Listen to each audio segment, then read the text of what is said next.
절대쌍교 고룡 원저 제117장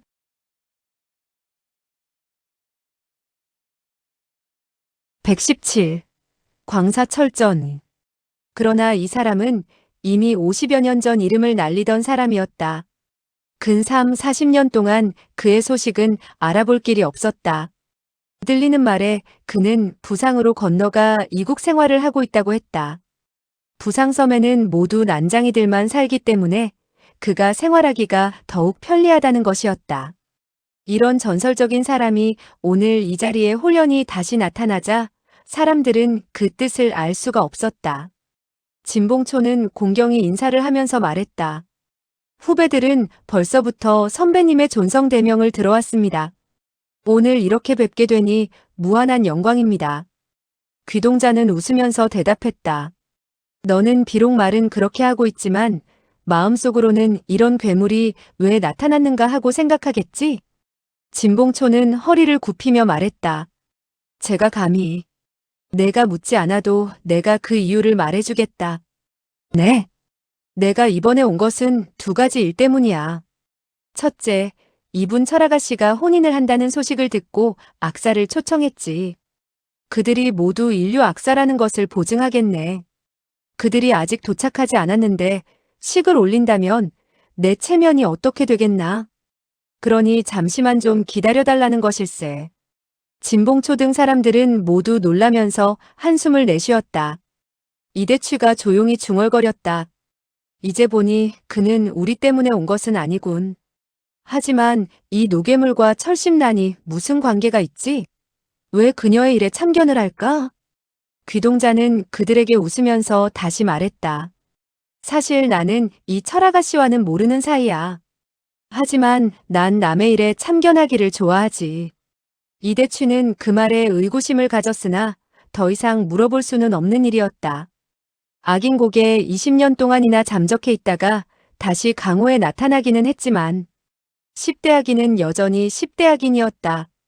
10대 악인의 이름은 그리 쉽게 얻어진 것이 아니었다. 그들은 어떠한 상황 하에서도 침착할 수가 있었다. 귀동자가 다시 말했다. 또 한 가지의 일이 있는데 재미있는 것이지. 진봉초가 입가에 미소를 띄우면서 말했다. 우리는 모두 듣고 있습니다. 난 이번에 어쩌다 한 사람을 구하게 됐어. 듣기엔 나쁜 놈이라 하더군. 그러나 난 성질이 이상해서 나쁜 놈과 친구가 되기를 좋아하지. 남들은 나쁜 놈과는 친구 삼기를 꺼려하지. 그렇다면 그 나쁜 놈이 불쌍하게 생각되지 않나? 사람이 너무 불쌍하면 어찌 나쁜 놈이라 하겠나? 이 사람의 이야기를 사람들은 어이가 없어 몰래 웃고 말았다. 백계심은 참지 못해 입을 열고 말했다. 선배께서 나쁜 놈과 친구가 되고 싶다니 정말 잘 됐습니다. 지금 이곳에 있는 나쁜 놈들은 다른 악당들보다 10배는 더 흉악한 놈들이니까요. 그는 꼭 이런 식으로 사람의 심사를 긁어놓는 말을 잘했다. 그는 사람의 심사를 긁는 말을 하지 못하면 목구멍이 간질간질해서 참지 못하는 성미였다. 마치 한 마리 똥개가 똥을 보고도 먹지 않으면 속이 아픈 것처럼 말이다. 귀동자는 그를 바라보면서 웃어 보였다. 내가 바로 손인불리기 백계심이겠군. 과연 명불허전이야. 내가 이번에 배에 올라온 것은 너를 찾기 위해서야. 백계심이 놀라면서 말했다. 날 찾소? 왜? 난 사람을 먹지도 않았고 도박도 하지 않았으니 이 중에서 내가 가장 얌전할 것이요. 사실 내가 너를 찾은 이유는 나의 그 나쁜 친구와 내가 계산되지 않은 것이 있다고 해서야. 여기까지 말하던 그는 돌연 큰 소리로 외쳤다. 빨리 와라. 너 이 이빨 없는 호랑이야. 이 말이 나오자 백계심은 놀라 달아나려고 했다. 그는 이렇게 말하는 사람이 누구인지 너무나 잘 알고 있었다. 백부인도 시종 생긋생긋 웃고 있다가 이 말을 듣자 돌연 안색이 변해버렸다. 그러나 백계심은 달아날 수가 없었다. 귀동자가 이미 그의 앞을 막아버린 것이다. 이때 가판 위에서 발자국 소리가 들려오기 시작하더니 이미 한 사람이 큰 걸음으로 들어왔다. 바로 그 마누라를 잃은 백상군이었다. 백계심이 탄식을 하면서 중얼거렸다. 이런 계산은 언제까지 해야 다 끝낼 수가 있을까? 이 말을 들은 이대취도 웃으면서 말했다. 천천히 계산을 해야지. 시간도 많으니까. 백상구는 서서히 백계심의 앞으로 다가왔다. 백계심은 웃음 띤 얼굴을 보이면서 말했다. 우리는 모두 백시이니 절대로 남의 도발적인 말을 듣고 싸움을 해선 안 돼요. 우리 백가의 화기를 상하게 해서야 되겠소? 이대취가 싸늘하게 비웃었다. 한 번에 두 개의 백자를 쓰지 못하듯 하나의 신발에 어찌 두 개의 발을 끼워 넣을 수 있겠나? 백계심은 펄쩍 날뛰면서 이대취에게 달려들었다. 오히려 백상군이 그를 막아섰다. 이분의 말도 사실이요. 백계심은 소리를 질렀다. 사실이라고? 이건 개소리야. 나와 당신 마누라는 아무 일도, 아무 관계도 없었어. 나도 사실은 그녀가 필요하지 않았는데 정말 잘 됐군. 백상군이 말했다. 무슨 소리요? 인연은 이미 형씨와 혼인을 이룬 것이나 마찬가지니 자연히 형씨의 마누라요. 난 비록 못났지만 그러나 친구의 마누라를 희롱해선 안 된다는 것쯤은 알고 있어. 그가 이런 말을 하자 사람들은 모두 놀라버렸다. 백계심이 다시 말했다. 그게 무슨 뜻이지? 당신은 당신 마누라가 필요 없단 말이오? 이번에 내가 여기에 온 것은 다만 형씨와 이양하는 수속을 하려 하는 것뿐이요. 수속을 끝내면 다시는 문제가 없을 것이요. 내가 당신의 부인을 빼앗았는데도 나와 싸울 뜻이 없소? 난 싸울 뜻은 전혀 없고 오히려 형에게 감사를 드려야겠소. 백계심은 완전히 놀라버렸다. 당신이 감사를 한다고? 백상구는 호탕하게 웃어젖혔다. 난 이미 그녀를 20년 동안이나 사용했으니 형께서도 그녀의 맛을 좀 봐야지. 그녀는 성질이 나쁘고 질투심도 강하오. 게다가 밥도 짓지를 못하고 집도 관리를 못하지. 다만 때때로 계란을 삶아서 형씨에게 드릴 것이요. 소금을 좀 많이 집어넣기는 하지만. 백계심은 완전히 넋을 잃고 말았다. 이때 백부인이 날뛰면서 소리쳤다. 너 이 죽일 놈아, 나를 그렇게 말하다니. 백상군이 웃으면서 말했다. 형수께서는 진정하시지요? 난 지금 형수의 남편이 아니라는 것을 잊지 마시오. 백부인은 다시는 말을 하지 못했다. 백상군은 인사를 하면서 말했다. 두 분께서 영원히 검은 머리가 팥뿌리가 되도록 행복하시길 빌겠소. 난 두 분의 덕택으로 새로운 삶의 길을 찾았으니 금후에도 꼭 두 분을 잊지 않겠소. 그는 하늘을 향해서 크게 웃더니 걸어나갔다. 사람들은 서로 바라보면서 울지도 웃지도 못했다. 그 누구도 천하에 이런 일이 있고 또 이런 사람이 있을 것이라고는 생각할 수가 없었다. 한참 후 백부인이 중얼거렸다. 그가 날 버렸어. 그가 나를 버렸어. 이게 정말일까? 백계심이 말했다. 정말이 아니었으면 좋겠지만 보기에 그는 정말인 것 같아. 정말이 아닐 거야. 그의 마음은 그렇지 않아. 난 알아. 그는 지금 미칠 것 같을 거야. 그러니 나는 절대로 그를 그냥 보낼 수가 없어. 그녀는 소리를 지르면서 밖으로 달려나갔다. 3, 4일을 굶은 여자가 힘도 좋았다. 마치 뒤에서 잡는 사람이라도 있는 듯 급히 몸을 날렸다. 사실 어느 누구도 그녀를 잡을 사람은 없었다. 더욱이 백계심은 말할 나위도 없었다. 백계심이 그 여자에게 호기심을 가진 것은 사실이지만 그것은 그 여자가 남의 마누라였기 때문이다. 많은 남자들이 남의 마누라에게 호감을 느낀다. 더욱이 손님불리기 백계심은 더더욱 그렇지 않겠는가. 그래서 그와 그 여인의 혼사가 추진될 때도 그는 반대를 하지 않은 것이다. 그는 이 일이 있은 뒤 백상군이 와서 울고불고 그와 싸우려 하기를 바랐다. 그러나 백상군은 손쉽게 그녀를 자기에게 넘기지 않았는가. 마치 그녀를 쓰레기처럼 취급하면서 버리지 못할까봐 하는 것 같았다. 이렇게 되자 백계심은 정말 실망했다. 그는 이제 그 여인이 정말 쓰레기보다 깨끗하지 못하다고 느꼈다. 이것이 바로 남자들의 성미였다. 암퇴지 같은 여자라도 두 사람이 서로 경쟁을 하게 되면 그 암퇴지는 즉각 천상의 공주가 된다. 그러나 그중 한 남자가 포기해버리면 다른 남자는 깨닫게 된다. 알고 보니 그녀는 다만 하나의 암퇴지였구나. 하나의 암퇴지였어. 백계심은 그 여인이 빨리 없어졌으면 좋겠다고 생각했다. 실성을 해서 물에 빠져버리면 금상첨화일 것 같았다. 그러나 백부인이 귀동자의 옆을 지나치는 순간 귀동자는 재빠르게 손을 내밀어 그녀를 잡았다. 그의 몸은 비록 그녀보다 작았지만 어찌된 일인지 그녀를 매우 손쉽게 다루고 있었다. 그는 그녀를 백계심의 옆으로 끌고 와서야 놓았다. 백부인은 놀라서 넋을 잃고 말았다. 그녀 자신도 어떻게 귀동자에게 잡혔는지조차 몰랐다. 그녀는 말했다. 내가 내 남편을 찾아가도 안 된단 말이오? 너의 남편은 여기에 있는데 어디 가서 찾는다는 거냐? 그러나 난 이 사람에게 시집 갈 생각이 없어요. 이것은 완전히 남이 강제로 꾸민 일이에요. 내가 그에게 시집을 가고 싶지 않았다면 왜 수줍은 신부의 모습을 하고 있었지? 백부인은 울음을 터뜨리며 힘차게 눈을 비볐다. 그러나 아쉽게도 눈물이 흘러주지를 않자 곧 거짓 울음소리를 그쳤다. 귀동자가 말했다. 너에게 권하겠는데 얌전히 있어라. 내가 계속 그렇게 시끄럽게 한다면 어쩌면 나는 화가 나서 너를 걔에게 시집 보낼지도 모른다. 이 말을 들은 백부인은 과연 아무 소리도 내지 않았다. 그 사람은 말을 하면 반드시 실천을 한다는 것을 알기 때문이었다. 그녀는 개를 싫어하지는 않았지만 어떻든 간에 백계심은 개보다는 낫지 않는가. 귀동자는 웃으면서 화무결의 어깨를 두드렸다. 그는 발끝을 세우고서야 화무결의 어깨에 손이 닿았다.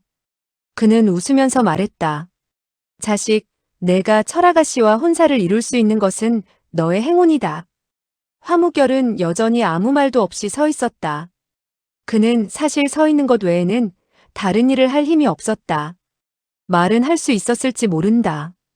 그러나 이런 때 그가 무슨 말을 할 수 있으랴. 귀동자는 그의 표정을 살피며 이맛살을 찌푸렸다. 어떻든 간에 너는 그녀와 혼사를 하게 되었는데 왜 불쾌한 표정을 짓는가? 이때 철심란이 큰 소리로 말했다. 선배님 전. 귀동자가 웃으면서 그녀의 말을 막았다. 내가 묻고 싶은 말이 있다는 것은 알고 있다. 그러나 걱정하지 말아라. 잠시 후에는 모든 것을 알게 될 테니까. 모용가의 자매들은 서로 얼굴을 쳐다보았다. 이 괴인을 자리에 앉히고 좌중을 정리하자는 뜻인 것 같았다. 모용가의 사람들은 절대로 손님에게 실례를 하지는 않았다. 그러나 그녀들이 무슨 말을 꺼내기도 전에 귀동자가 웃으면서 먼저 입을 열었다. 나에게 술 대접을 할 필요는 없다.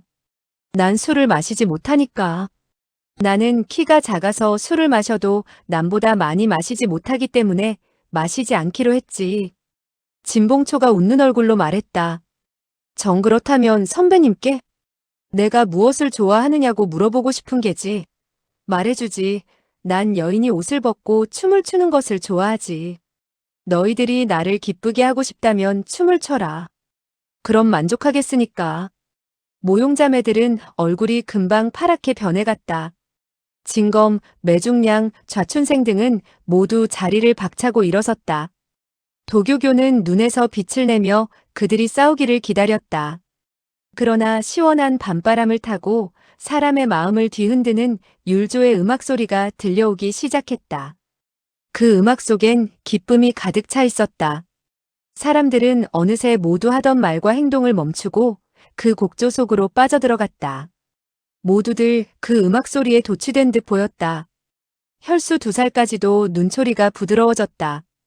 그 음악 소리는 사람들로 하여금 자기 인생에 가장 유쾌하고 행복했던 시간들을 떠올리게 했다. 모용가의 부부들은 자신도 모르게 서로의 얼굴을 바라보며 미소를 머금은 채 행복한 표정을 짓고 있었다. 화무결의 눈동자는 자기도 모르게 철심란을 향했다. 철심란도 그를 보고 있었다. 그들은 마음속으로 그들이 같이 있었던 행복했던 시간들을 생각하고 있었다. 지금 그들에게는 오직 달콤한 추억만이 떠오를 뿐이었다. 귀동자는 그들을 보면서 웃고 있었다. 내가 초청한 악사들이 천하제일이라는 것을 믿을 수 있겠지?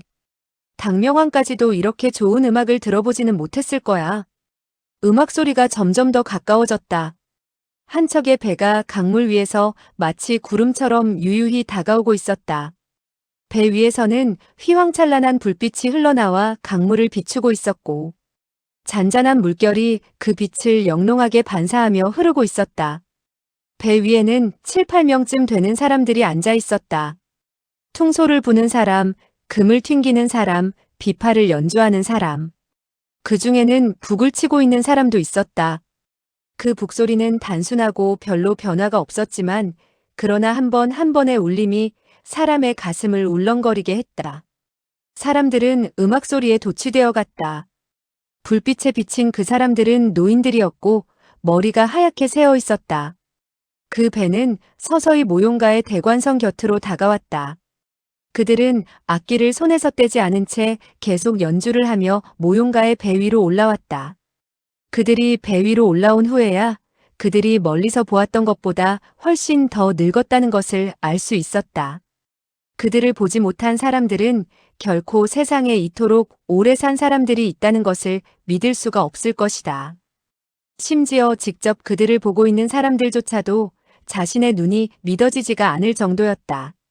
더욱이 그 청춘의 생명감이 가득한 음악을 그 늙은이들이 연주했다는 것은 직접 보지 않고서는 진실로 믿기가 어려웠다. 사람들이 모두 밖으로 나왔을 때에는 그 노인들도 이미 모두 배 위로 올라온 뒤였다.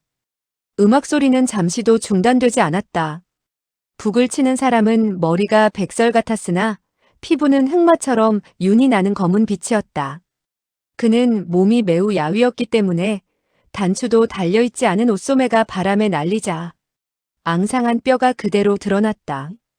그는 두 다리 사이에 큰 북을 하나 끼고 있었다. 그 북은 그보다도 이 세상에 더 오래 있었던 듯했고 매우 무거워 보였다. 그러나 그는 그렇게 무거운 북을 들고도 가볍게 배에 올랐다. 그는 그 북을 마치 종이로 만든 장난감을 다루듯 해서 혹시 바람에 날아가지는 않을까 걱정이 될 지경이었다. 진봉초가 앞으로 달려가서는 읍을 하며 말했다. 선배님들 세외고인들께서 어찌 오늘. 그의 말이 끝나기도 전에 북을 치던 노인이 돌연 물었다. 너의 성은 무엇이냐? 후배는 진봉초입니다. 그의 입에서 진짜가 나오자 그 노인이 소리쳤다. 진씨도 좋은 놈은 아니야. 그는 소리를 치면서 마른 몸을 날려 진봉초에게 달려들려고 했다. 귀동자는 이맛살을 찌푸리면서 그를 막으며 말했다. 내가 조씨에게 원한이 있는 것은 알지만 진씨와는 무슨 상관이 있느냐? 북을 치던 노인이 말했다. 왜 관계가 없어? 만약 진궁이 조조를 놓아주지 않았다면 나의 조상이 어찌 조조에게 죽었겠어? 그가 이렇게 떠들자 음악 소리가 멈추고 말았다. 모용산산이 웃으면서 말했다. 말하시는 것을 보니 선배님은 남해열사 예영의 후손이십니까? 그렇다. 촉한 삼국일에 18대가 흘렀는데 그래서 나는 예 18이라고 한다. 진봉초는 그제야 깨달았다. 그 사람은 바로 예영의 자손이었다. 예영은 조조에게 북을 치며 욕을 했기 때문에 조조에게 죽음을 당하고 말았다. 지금 그 옛날의 일로 시비를 하자 진봉초는 어찌할 바를 몰랐다. 모용산산이 다시 말했다. 정 그렇다면 선배께서도 잊지 마세요. 진궁은 후에 간적 조아만의 손에 죽었어요. 그러니 선배와 진씨는 같은 원수를 맺었는데 서로 싸우게 되면 조씨가 비웃지 않을까요? 예18이 고개를 끄덕였다. 그렇지. 내가 말을 하지 않았으면 내가 잊을 뻔했어. 이때 돌연 한 사람이 말했다. 여기에 종씨가 있느냐? 그 사람은 키가 크며 금을 갖고 있었다. 백계심은 그와 종씨가 원한이 있는 것으로 생각하고 즉각 이대취를 가리키면서 말했다. 이 사람이 바로 종씨요. 모용가가 절대로 이대취를 위해 나서지는 않을 것이라 생각한 백계심은 속으로 쾌재를 불렀다. 그는 필시 이대취가 봉변을 당하게 될 것으로 알았다. 그러나 그 노인은 이대취에게 인사를 하면서 말했다. 나 유자하여. 옛날 당신의 조상인 자기 선생만이 우리 가문의 곡조를 알아주는 유일한 지음이었소. 오늘 우리가 만났으니 각하가 싫지만 않으시다면 음악을 들려드리겠소. 이대취는 소년 시절의 제자라는 소리를 듣던 사람이었다. 그는 실로 재주가 많았다. 그렇지 않았으면 철무상이 딸을 시집 보내지도 않았을 것이다. 백아 선생과 종자기의 이야기를 그는 물론 알고 있었다. 하지만 음악을 잘 알고 있는 것은 결코 아니었다. 선배께서 그렇게 해주시겠다면 저는 귀를 크게 열고 듣겠소. 유자아는 앉아서 금을 튕겼다. 그 사람의 연주는 마치 성경에 올라선 느낌을 갖게 했다. 이대취는 가만히 눈을 감고 그 곡조를 듣다가 감탄을 했다. 태산처럼 든든하니 정말 웅장한 기세가 비할 바가 없소. 유자의 곡조가 변했다. 이대취는 손을 매만지면서 말했다. 마치 강물처럼 유유히 흐르니 세월의 도도한 흐름과도 같군요. 유자아는 금소리를 멈추고 탄식을 했다. 여전히 세상에 지음이 있으니 나는 이 곡을 다시는 다른 이들 앞에서는 연주하지 않겠소. 도교교는 이미 이 노인이 보통의 고수가 아닌 것을 알고 있었다. 그러나 그가 그토록 쉽게 이대취의 그럴듯한 말에 넘어가자 참을 수가 없어 웃으면서 생각했다. 늙을수록 정신이 없어진다더니 틀림이 없군. 유자아는 이대취의 손을 잡고 늙은이들에게 일일이 소개를 시켰다. 퉁소를 부는 사람은 노파였고 소롱옥의 자손이었다. 그리고 축을 치는 사람은 고씨였고 곧 점리와 조금 관계가 있었다. 옥적을 부는 사람은 한상자의 후세였다. 그는 한유와도 관계가 있었다. 모용자매는 그들의 얘기를 들으면서 터져나오는 웃음을 참느라 애썼다.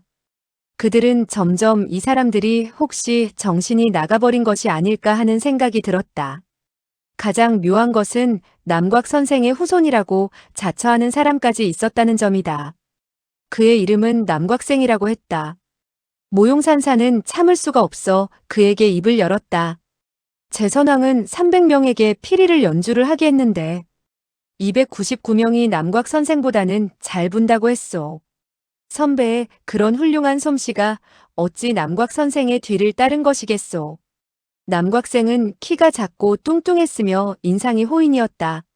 매우 온순해 보였기 때문에 모용산산이 농담을 하게 된 것이다. 과연 그는 화를 내지 않고 웃으면서 말했다. 아가씨는 그 이유를 모르는가? 후배는 자세한 것을 알고 싶소. 선왕이 죽은 뒤에 민왕이 즉위했지. 그 역시 300명에게 일일이 피리를 불게 했어. 나의 선조가 그 말을 듣고 야밤에 달아났다는 이야기는 다 알고 있는 사실이야.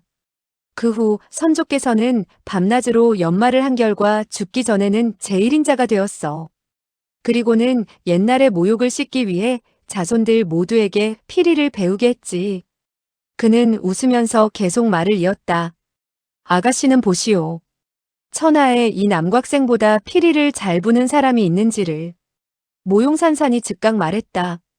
후배가 무식해서 실례를 했으니 용서하세요. 하지만 그 자리에 있던 사람들은 모두 그 남곽생이 남곽 선생의 후손이 아닌 것과 예시팔이 예씨가 아닌 것, 그리고 그 한씨가 한상자의 후손이 아니라는 것을 알고 있었다. 한상자는 마누라가 없었는데 어찌 후손이 있을 수가 있겠는가. 그러나 이 노인들이 그렇게 말을 하니 그런 것으로 알 수밖에 없었다. 사람들은 이 노인들이 모두 5, 60년 심지어 6, 70년 전에 강호의 이름을 날리던 무사들이겠거니 짐작을 했지만 그들의 정확한 신분은 알 수가 없었다.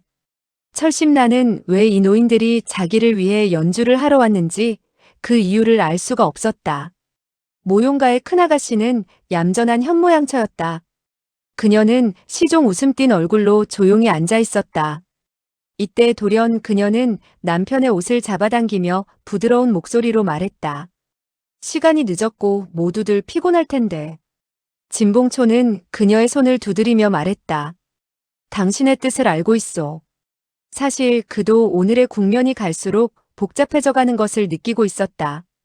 그는 무슨 일이 일어나기 전에 서둘러 자리를 마무리하고 싶었다. 음악도 준비되었으니 빨리 두 쌍의 부부를 위해 식을 올립시다. 그리고 모두들 기분 좋게 한 잔을 해야 할 테니까요. 도교교가 손뼉을 치면서 기쁜 표정을 했다. 그 말이 맞아. 하파바도 말했다. 하하, 신랑 신부들이 신방에 들어가야 한다는 것을 깜빡 잊었군. 그들도 이 노인들의 내력이 무서웠기 때문에 빨리 이 자리를 떠나고 싶었다. 그러나 귀동자가 큰 소리로 저지했다. 안 돼. 지금은 안 되니 잠시 더 기다렸다가 시작합시다. 도교교가 말했다. 무엇을 기다린다는 거요? 사람을 더 기다려야 하오. 선배께서도 이 혼인식에 손님을 초대했나요? 손님이 아니고 주인이요.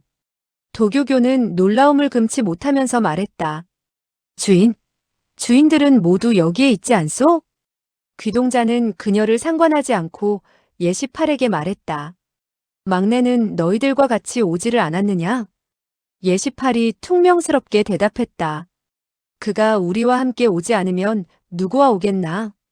어디 있지? 그가 어디에 있는지는 그에게 물어봐. 내가 그가 어디에 있는지 안다면 너에게 물어보겠나? 예시팔이 말했다. 내가 모르면 내가 어떻게 알아? 난 그의 애비도 아닌데. 귀동자는 웃으면서 말했다. 너는 정말 너의 조상과 같은 성미구나. 이때 남곽생이 웃으면서 끼어들었다. 그의 괴팍한 성미를 알면서 왜 그에게 물어보는 것이지? 왜 나에게 물어보지 않지? 이대취는 옆에서 듣고 있다가 몰래 웃음을 띄웠다. 사람은 늙을수록 애들처럼 되어버린다고 하지 않는가. 진봉초는 그들이 계속 말다툼을 할까봐 걱정이 앞섰다. 그러나 다행히 남곽생이 계속해서 말했다. 막내도 우리와 같이 배를 타고 왔었는데 배의 속력이 너무 느리다고 내려버렸어. 육지로에서 오겠다고 하더군. 유자아가 곁에서 거들었다. 이게 바로 급할수록 일이 안 된다는 거야. 귀동자는 웃으면서 그 말을 받았다. 그의 불같이 급한 성미는 죽어도 변하지 않을 모양이군. 퉁소를 불던 사람이 웃으면서 말했다. 그의 경공으로는 먼 길을 돌아왔다 해도 벌써 도착해 있었어야 해. 필시성지를 못 참아서 길거리에서 사람들과 싸우고 있을 거야. 한적자가 그 말을 받았다. 만약 정말 싸움이 붙었다면 며칠이라도 기다려야 할걸. 도교교가 눈알을 돌리면서 말했다. 선배들의 그 친구는 남들과 싸우게 되면 꼭 끝장을 보는 모양이지요? 귀동자는 탄식을 했다.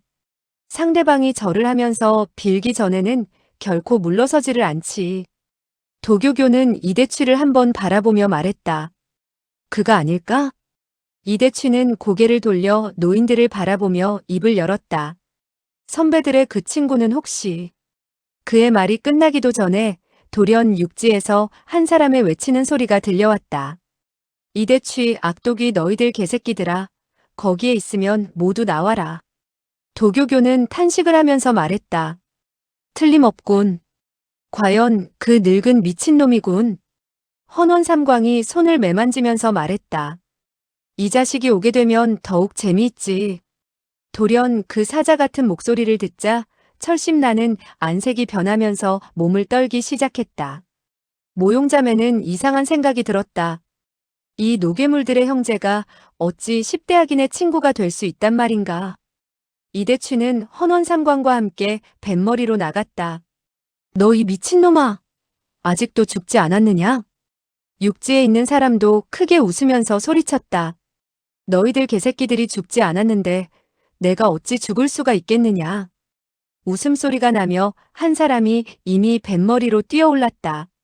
그렇게 큰 배였음에도 불구하고 올라서자 배가 중심을 잃고 흔들거리는 바람에 잔에 술이 넘쳐 흘렀다. 그의 경공은 놀라웠다. 육지에서 배까지의 거리는 적게 잡아도 4, 5장의 거리였다. 매화공자, 신한서생 등의 경공도 모두 강호의 인류에 속했지만 한 번에 4장 이상을 날아다닐 수는 없었다. 사람들은 그가 뛰어오를 때 배가 흔들리자 엄청난 거 아닐 것이라고 생각했다. 그러나 막상 그를 보고는 놀라지 않는 사람이 없었다. 그 사람은 몸이 결코 크지 않았다. 기껏해야 7척 정도였으며 가슴 둘레도 5척을 넘지 못했다. 다부진 체격에 암석과 같이 단단한 느낌을 주는 인상이었다. 그는 머리가 유난히도 컸다. 머리를 잘라 무게를 단다면 최소한 4, 50근은 될 것 같았다. 헝클어진 머리에 수염까지 기르고 있어서 어디까지가 수염이고 어디까지가 머리카락인지도 구별하기가 어려웠다. 더욱이 코와 입은 찾을 수도 없었다. 이 사람의 얼굴은 마치 무엇인가에 짓눌려버린 것 같았다. 이 사람은 배에 뛰어오르자 헌원삼광, 이대취 등과 손을 잡고 어깨를 치며 떠들기 시작했다. 세 사람은 나이를 합하면 200살이나 됐지만 모두 순진하게 보이기만 했다. 진봉초는 쓴웃음을 띄웠다. 그를 마중해야 할지 말아야 할지 잠시 갈피를 잡지 못하는 눈치였다.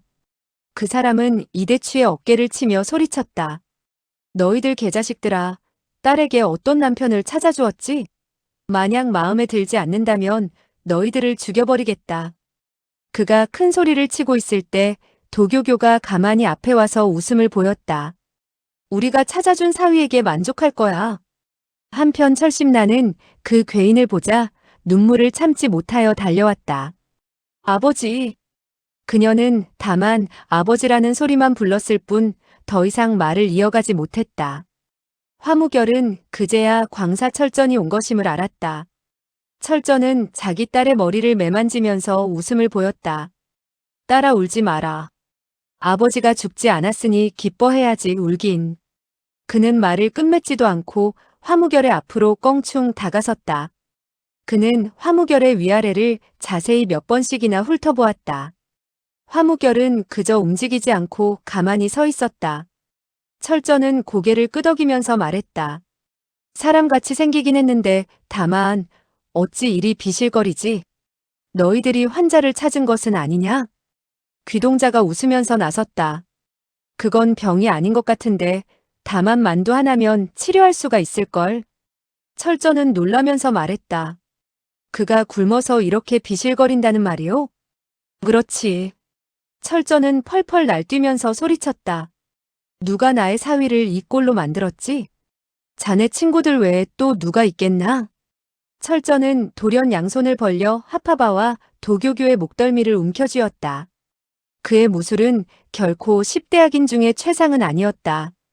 그러나 그는 싸울 때 목숨을 걸기 때문에 누구도 감히 건드리지 못하는 것뿐이었다. 그러나 그의 소나기에 잡힌 도교교와 하파바는 반항을 할 수 없었을 뿐만 아니라 몸을 꼼짝할 수도 없었다. 이대취 등 사람들은 모두 놀라버렸다. 그의 무술이 이토록 진보되었을 것이라고는 꿈에도 생각지 못했던 것이다. 눈길을 돌려보니 예시팔 유자 등 사람들이 모두 흐뭇한 표정을 짓고 있었다. 물어보지 않아도 그가 그 괴물들에게 무술을 배웠다는 것을 알 수 있었다. 하파바는 목이 끊어지는 듯한 고통을 느끼며 호흡을 거칠게 내쉬었다. 늙은 친구 할 말이 있으면 해봐. 왜 손을 쓰지? 철전이 노하며 말했다. 무슨 할 말이 있어?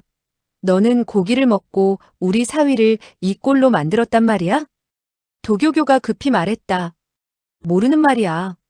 그를 굶기지 않았으면 벌써 달아났을 거야. 달아났다고? 왜 그가 달아나야 하지? 직접 그에게 물어보지 그래? 철전은 손을 놓고 이번에는 화무결의 옷깃을 잡으며 말했다. 묻겠는데 왜 달아나려 했지? 우리 딸이 너에게 어울리지 않는 것 같으냐? 철심나는 아버지의 팔을 붙잡고 말했다. 아버지 놓으세요. 그와 상관없는 일이에요. 철전은 더욱 노했다. 그는 너의 남편이야. 그와 상관이 없다면 누구와 상관이 있단 말이야? 철심난의 눈에서는 눈물이 주르르 흘러내렸다. 이것은 말을 하면 길어져요. 아버지, 어찌 마음속에 복잡한 일들을 이렇게 많은 사람 앞에서 말할 수 있으랴. 철전이 말했다. 도대체 어찌 된 일이냐? 좋아, 어쨌든 한 가지만 말해라. 너는 이 자식에게 시집을 가겠느냐? 철심나는 고개를 숙이며 말했다. 난 내가 어찌 이 모양이 되어버렸지? 이게 무슨 곤란한 문제라고 그러느냐. 좋으면 좋고 싫으면 싫은 거야. 내가 고개를 끄덕이면 이 자식은 너의 것이 되고 내가 고개를 저으면 난 즉각 이 자식을 쫓아버리겠다. 철심나는 고개를 끄덕이지도 저을 수도 없었다. 화무결의 정을 생각한다면 그녀가 어찌 고개를 저을 수 있겠는가? 그녀가 고개를 저으면 영원히 화무결을 다시는 보지 못하게 된다는 것을 알고 있었다. 그러나 그 밉살스럽고도 사랑스러운 소어아를 생각하자. 그녀가 어찌 고개를 끄덕일 수 있겠는가? 이때의 그녀의 심정은 어느 누구도 이해하지 못할 것이다. 더군다나 이런 사랑을 느껴보지 못한 광사철저는 더 말할 나위가 없었다. 철저는 답답한지 발을 구르며 말했다. 말은 하지 못한다 해도 고개도 움직이지 못하겠느냐? 철심나는 여전히 가만히 서 있었다. 사람들은 서로 쳐다보며 도대체 어찌된 일인가 궁금해했다. 그 중에 다만 화무결만이 어느 정도 그녀의 마음을 이해할 수가 있었다. 그는 가슴이 고통스러웠다. 그는 철심난이 고개를 젓지 않은 것이 자기를 상심케 하지 않기 위함임을 알고 있었다. 그러나 철심난이 고개를 끄덕인다 해서 자기가 상심하지 않게 되겠는가. 그는 암담히 입을 열기 시작했다. 나. 그러나 그의 말은 들어보지도 않고 철저히 소리쳤다. 닥쳐. 누가 너더러 말하라고 했느냐? 다만 우리 딸이 좋다면 너는 그녀를 얻어야 하고 그녀가 싫다면 넌 꺼져야 돼. 천하에 이런 사람은 보기가 드물었다. 그러나 만약 광사철전이 도리를 지키는 사람이었다면 10대 악인에 속하지도 않았을 것이다. 이때 퉁소를 부는 손오파가 웃으며 말했다. 여자들이 고개를 끄덕이지도 않고 젓지도 않는 것은 좋아한다는 뜻이지. 그녀는 백발인데다가 얼굴에 주름살 투성이었으며 이빨까지 다 빠지고 하나도 없었다. 그러나 그녀의 눈에서는 젊은 날을 상기하는 듯한 기묘한 빛이 새어나오고 있었다. 철저는 자기의 머리를 때리면서 말했다. 그렇지. 과연 손우님이 여자의 마음을 잘 아는군요.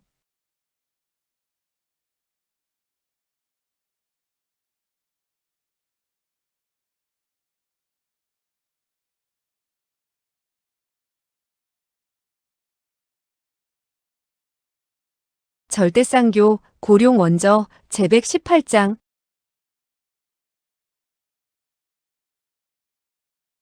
118 소어를 찾아서 이때 철심난이 입을 열었다. 난 그런 뜻이 아니에요. 그럼 너는 그에게 시집을 가고 싶지 않다는 거냐? 철심난은 눈물을 흘리면서 말했다. 그렇지도 않아요. 철저는 자기의 수염을 매만지며 도교교 등을 둘러보았다. 너희들은 이게 무슨 뜻인지 아느냐? 말해봐라. 철심나는 고개를 숙이고 아무 말도 하지 않았다. 철전도 애가 탔을 뿐 아니라 다른 사람들까지도 도대체 어떻게 된 일인지 궁금했다. 너희들 어느 누구도 그녀의 마음을 모른단 말이냐? 이때 헌원삼광이 앞으로 나섰다. 그녀의 마음을 알고 있는 사람이 있지. 누구냐? 도교교. 철저는 도교교를 부여잡고 소리쳤다. 너는 알고 있다면서 왜 이야기를 하지 않느냐? 도교교는 웃으면서 말했다. 당신이 당신 딸의 심정도 모르는데 내가 어떻게 알 수 있지? 이건 모두 악도기의 수작이야. 철전이 무서운 소리로 말했다. 개소리, 악도기는 거짓말을 하지 않아. 내가 셋을 헤아릴 때까지 말을 하지 않는다면 너를 죽여버리겠다. 그의 입에서 하나라는 말이 나오기도 전에 도교교는 이미 쓴 웃음을 띄우면서 대답했다. 좋아, 내가 말해주지. 그러나 내가 말을 한다 해도 너에겐 방법이 없어. 그녀는 광사철전이 한 번 말을 하면 꼭 행동으로 옮기는 것을 알고 있었다. 자기를 죽이겠다고 했는데 무슨 말인들 못하겠는가. 철전이 말했다. 말하기만 한다면 난 필시 방법을 찾을 수 있을 게다. 귀동자가 그들 속으로 뛰어들었다. 그가 방법을 찾지 못한다 해도 우리가 찾아내겠다. 이윽고 도교교가 입을 열었다. 너의 딸은 화공자에게 시집을 가고 싶은 마음도 있지만 그러나 그녀의 마음은 다른 사람에게 있어. 그녀는 화공자에게 시집을 가고도 싶으며 그 사람에게도 시집을 가고 싶은 것이다. 이때 손오파가 철정 가까이로 다가왔다. 그 두 사람 중 누가 더 강하지?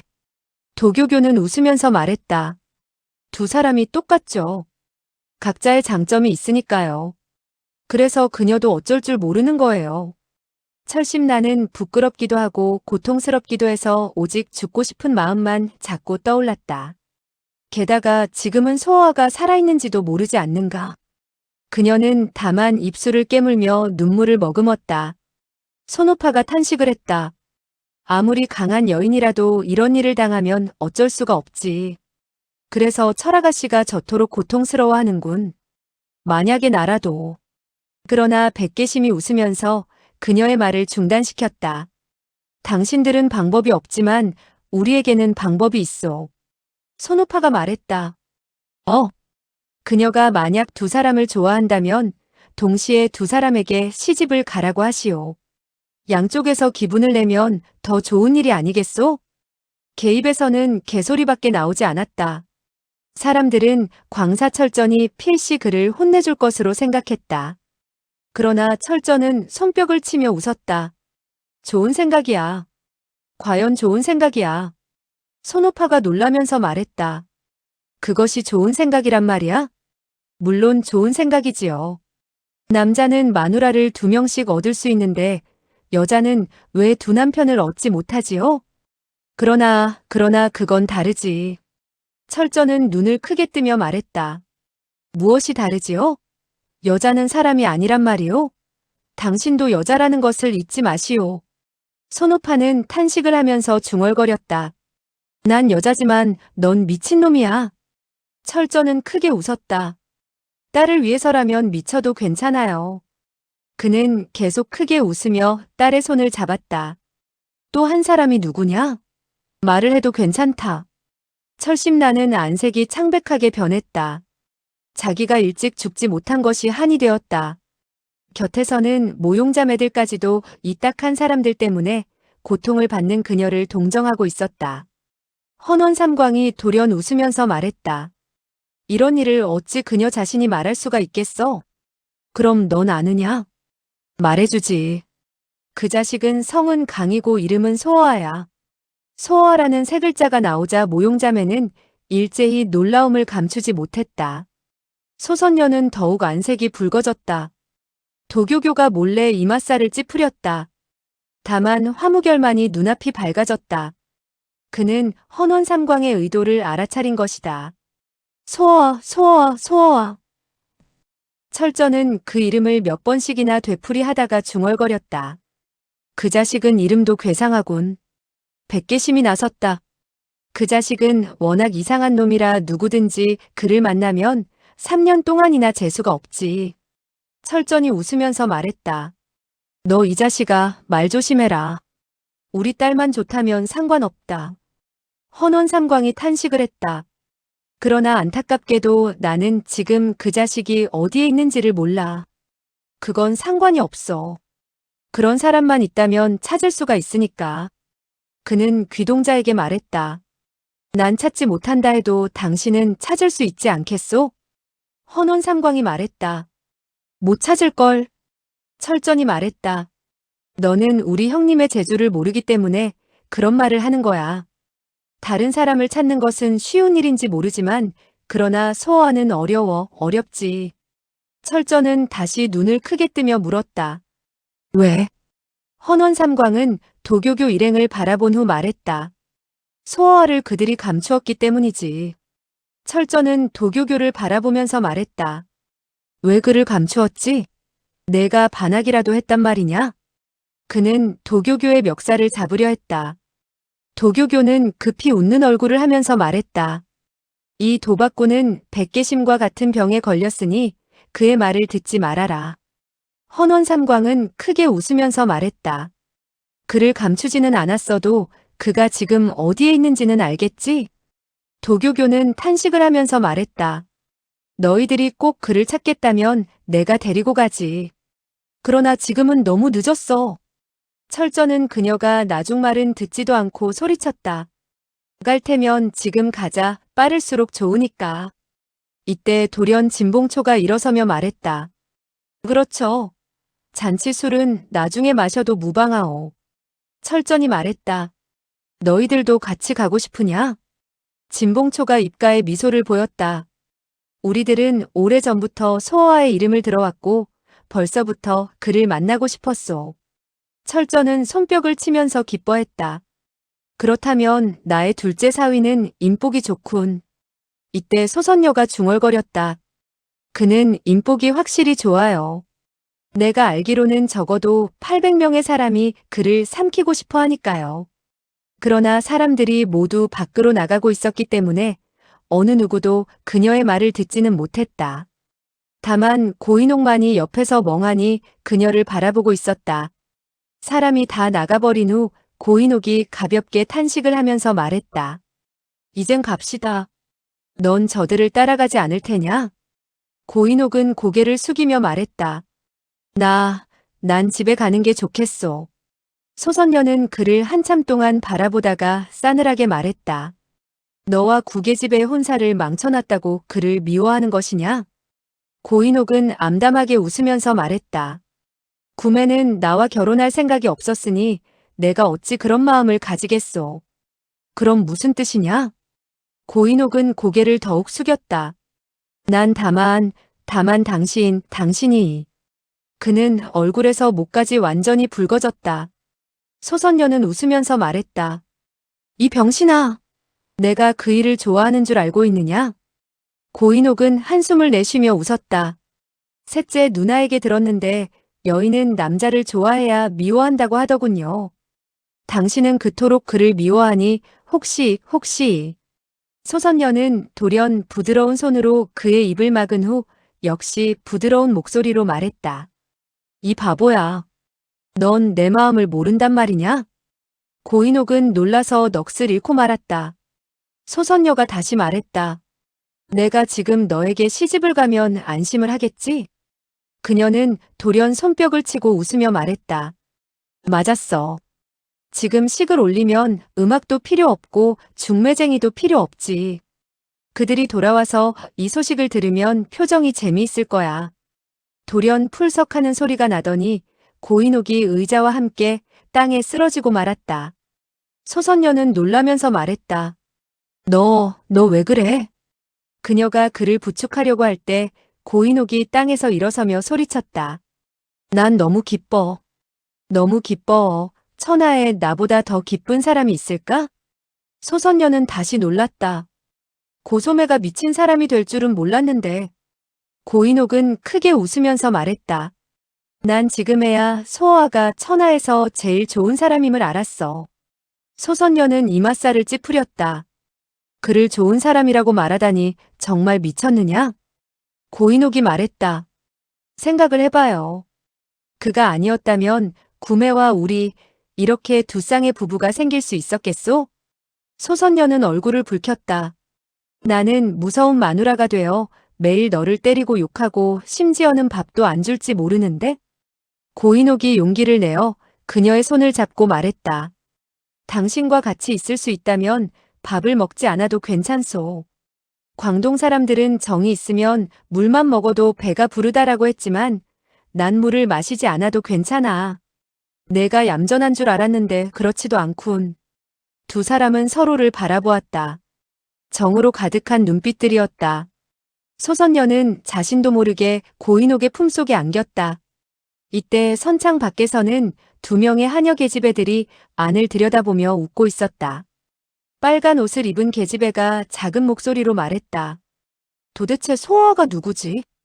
다른 하나의 둥근 얼굴의 소녀가 웃으면서 말했다. 너도 그 사람을 찾아서 중매를 해달라고 하고 싶으냐? 너의 춘심이 움직이고 있는 것을 난 벌써부터 알고 있었어. 그 빨간 옷의 계집애가 입술을 깨물면서 말했다. 그렇다면 어쩔 테야? 너는 소어아를 보고 싶지도 않으냐? 둥근 얼굴의 소녀가 말했다. 나는 보기 싫어. 전에 마나님의 말을 듣자니 그 사람은 까불고 못됐고 사람을 해치는 나쁜 놈이라던데. 빨간 옷의 소녀가 말했다. 비록 말은 그렇게 하지만 너도 마음속으로는 보고 싶지? 그가 정말 나쁜 사람이라면 고도련님이 어찌 좋은 사람이라고 하겠어? 둥근 얼굴의 소녀는 잠시 생각을 하다가 말했다. 하긴 최근에 마나님의 말을 들으니 말투가 변했어. 그를 나쁘다고는 하지 않는 것 같아. 좋은 사람이든 나쁜 사람이든 하여튼 그는 재미있는 사람일 거야. 난 정말 소홍, 소취 그 계집애들이 부러워. 마나님을 따라갔으니 얼마 있으면 그를 보게 될 거야. 두 계집애는 어두운 밤하늘을 넋을 잃고 쳐다보았다. 별빛이 아름다웠다. 마치 쾌활하고 멋있는 소년들이 그녀들에게 미소를 보내고 있는 것 같았다. 소어와는 여전히 사람들의 가슴 속에 살아있었다. 헌원삼광은 앞에 가는 사람들을 바라보며 흡족한 웃음을 지었다. 이대취는 그를 한번 바라본 후 걸음을 늦추면서 그의 옆으로 다가왔다. 이제 보니 너는 소어와의 친구였구나. 그렇다면 너희 같은 되먹지 못한 놈들과 친구를 하란 말이냐? 너는 그가 산에 갇혀 있는 것을 알고 있으면서도 구하려 하지 않자. 모용가로 가게 한 것이구나? 내 말이 맞아. 모용자매에게 구원을 요청하려고 너희들을 그곳으로 유인했지. 일이 잘 돼서 다행이야. 내가 그런 마음을 쓸 줄은 몰랐는걸. 우리가 모두 당했잖아. 너희들 같은 자식들은 사람이 아니야.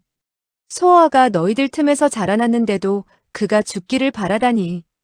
이대취는 잠시 침묵을 지키다가 탄식을 하면서 말했다. 사실 말이지만 나도 그를 구해주고 싶었어. 그러나 연남천이 여기에 왔다는 소식을 듣자 그 생각이 없어진 거야. 헌원삼광이 말했다. 소어가 연남천을 도와 너희들을 해칠까봐? 그가 그렇게 한다고 해도 원망할 수는 없지.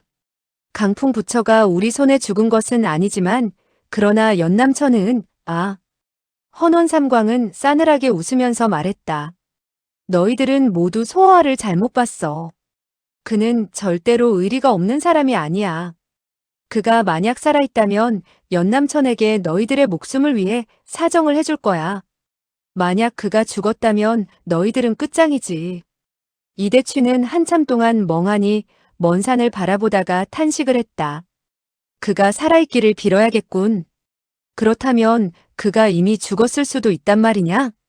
그가 죽었는지 살았는지 나도 알 수가 없어. 그는 산에 7, 8일 동안이나 갇혀 있었어. 물도 음식도 없는데. 헌원삼광의 안색이 크게 변했다.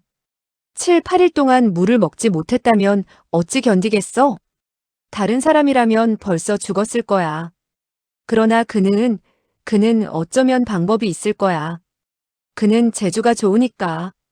그는 헌원삼광이 화를 낼까봐 급히 말을 이었다. 그 귀동자 그놈도 재주가 좋던데. 그놈이 어찌 우리의 행동을 알고 그 철씨 미친놈을 데리고 왔을까? 그의 말이 끝나자마자 뒤에서 한 사람이 웃으면서 말했다. 내가 그걸 알 수 있다면 내가 귀동자라고 할 수 있지.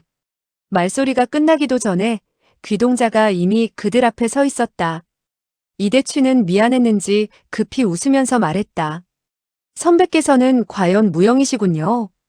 정말 탐복했소. 내가 궁금하다면 이 일을 처음부터 끝까지 이야기해주지. 강호의 사람들은 모두 철저히 보물지도를 가지고 있다고 알고 있었어. 하지만 사실 그는 보물에 대해서는 조금도 흥미가 없었지. 그의 최대의 흥미는 무명도에 있었던 거야. 이대취가 말했다. 무명도? 그게 어디요? 한 번도 들어보지 못했는데? 너도 들었다면 무명도가 아니라 유명도지. 무명의 섬이라면 철전이 어떻게 알았지요. 그는 식량을 구하러 나온 무명도에 인물 하나와 시비가 붙었지. 만신창이로 얻어맞고도 배 뒤에 붙어서 끝까지 따라갔어. 그는 웃으면서 계속 말했다. 철전은 무명도의 고수들을 보자 마음이 혹했지. 딸에게 보물지도를 줘버리고는 본격적으로 무술을 연마하기 위해 무명도로 다시 돌아갔어. 무명도에는 어떤 사람들이 살고 있죠? 섬에 사는 사람들은 모두 강호를 떠난 고수들이야. 그들은 섬에 온 후 그들의 이름조차도 사용하지 않았지. 그래서 이 섬을 무명도라 부르게 된 거야. 선배께서도 무명의 영웅이시군요. 무슨 영웅이야. 나도 비록 이름을 버렸지만 사람들은 내 모습을 보면 즉각 나를 알아보지. 철저는 정말 운이 좋은데. 그는 섬에서 3, 4년 동안 정말로 많은 무술을 배웠지. 그러나 만약에 너였다면 우리는 벌써 바다로 던져버렸을 거야. 이대추는 억지 웃음을 보였다. 난 비록 좋은 사람은 아니지만 철전도 나보다 낫다고 할 수가 없소. 그런데 왜 그에게 호감을 느꼈던 것이오? 귀동자는 빙긋이 웃으며 말했다. 물어보겠는데 너도 싸울 때 그처럼 목숨을 걸 수 있느냐? 그건 좀 안 되지만. 우리는 그의 강렬한 투지가 마음에 들어 그에게 무술을 가르쳐 준 것이야. 이대추는 생각했다. 너희들 미친놈이 미친놈을 만났으니 잘 됐구나. 소어아를 걱정하고 있던 헌원삼광도 그들의 얘기에 끼어들었다. 선배들은 은거 생활을 하셨는데 어찌 다시 강호에 나타나셨소?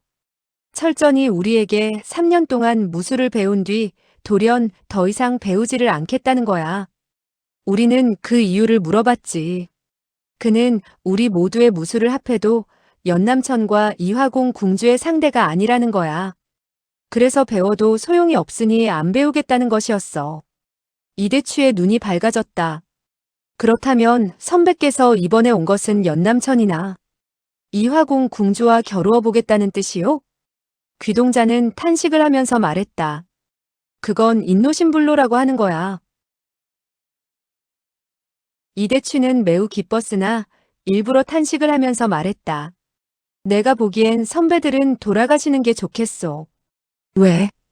다른 사람은 모르겠지만 연남천의 무술은 독보고금 공전절 후이니 선배들은. 귀동자는 그의 생각대로 펄쩍 날뛰면서 소리쳤다. 난 꼭 그와 겨루고 말겠다. 이대추는 자기의 목적이 달성되자 다시 물었다. 그런데 선배께서는 어찌 철심난의 혼사를 알았소? 귀동자는 한참 동안 침묵을 지키다가 말했다. 우리는 강을 따라가다가 무창에 들렀었지. 그런데 그 늙은이들이 무창 성내의 아가씨에게 반해서 그녀의 비파솜씨가 최고라고 떠들며 가지를 않는 거야. 내가 화를 내도 소용이 없었어. 혼자서 이리저리 돌아다니다가 그 백상군을 구하게 된 거야. 그 사람도 운이 좋은데요. 그때 그는 죽어가고 있었기 때문에 나는 그를 산의 절간에 데려다 놓고 상처를 치료했지. 그런데 너희들이 나타난 거야. 이제 보니 선배께서도 그 절간에 계셨군요. 우리가 왜 선배를 보지 못했을까요? 방금도 너희 뒤에 있었어도 너희가 알았나? 선배께서는 몰래 우리의 계획을 엿듣고 그들을 데리고 왔군요. 귀동자는 웃으며 말했다. 이제 알았느냐? 이때 돌연철전의 목소리가 들려왔다. 소어가 여기 있다니 그가 손오공처럼 부처님에 의해 산에 갇혔단 말이냐? 헌원삼광은 그 소리를 듣고 즉시 달려갔다. 철전은 도교교를 번쩍 들고 소리쳤다. 내가 그를 산에 넣었으니 내가 나오게 해라. 도교교는 쓴 웃음을 띄우면서 말했다. 내가 어찌 그런 재주가 있겠어. 그럼 누구냐? 헌원삼광이 뛰어오며 말했다. 지금 그런 걸 따질 때가 아니야. 소어는 이미 일주일이나 갇혀 있었어. 일주일? 화씨는 2, 3일을 굶겨도 저 모양인데 일주일이면. 철전은 눈을 휘둥그렇게 떴다.